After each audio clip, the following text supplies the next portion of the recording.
Hello and welcome, but not to a lecture. Step closer. Lower your voice. There is a room where time does not move forward, it only watches. A room filled with men who do not speak, and a body that will never answer. Oh, hi. I'm the art guy, and apparently your favorite guide, Ennius Lore. This is The Anatomy Class by François Sale. At first, it appears to be a lesson, a moment frozen in the pursuit of knowledge. But paintings, like people, rarely tell the truth at first glance. They wait.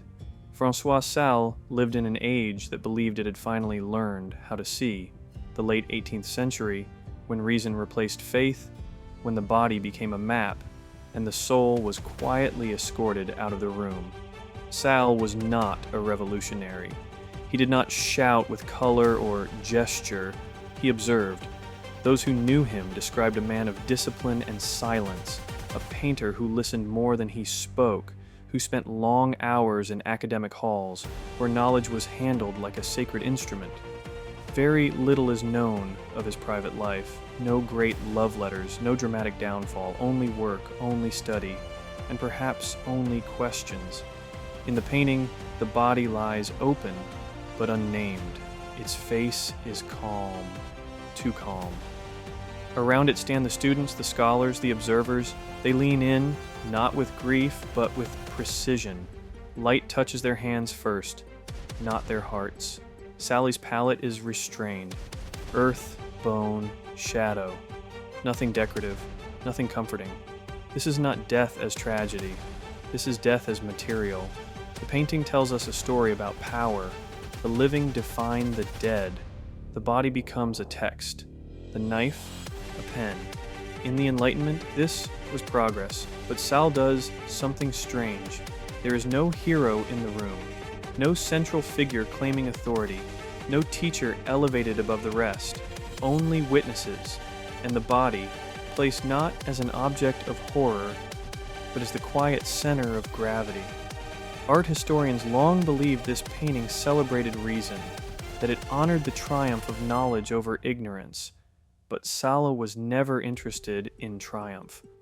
Look again. The faces are not illuminated by discovery, but by distance. No one meets the body's gaze. It is as if they are afraid that it might look back. Hidden in Sale's personal notes, a single line appears again and again. To understand the body, one must first surrender it. Some believe the anatomy class was not commissioned, not academic, not symbolic, but personal, a private meditation disguised as a lesson. There are records suggesting Sale attended anatomy demonstrations obsessively in his later years. Not as a painter, but as a subject of study. He suffered from a long, unnamed illness, one that medicine could not cure, only observe. And now, look at the body once more. The proportions are too precise, the rendering too intimate, the familiarity too close. What if this is not a body? What if it is his?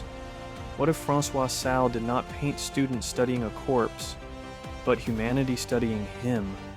If that is true, then the anatomy class is not about science. It is about surrender.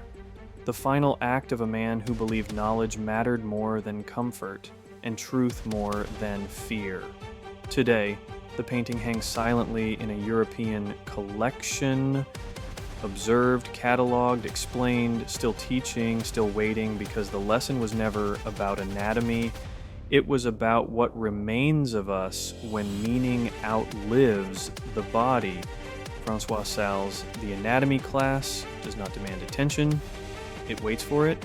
It reminds us that knowledge is built quietly, often uncomfortably, and always through observation.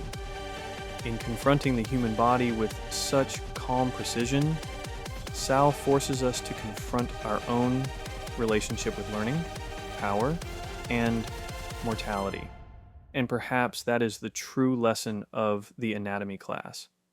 Today, the anatomy class is housed in a European collection where it is preserved as part of the broader history of scientific representation in art. It is most often displayed in the context of Enlightenment-era works, alongside paintings that explore medicine, education, and rational thought.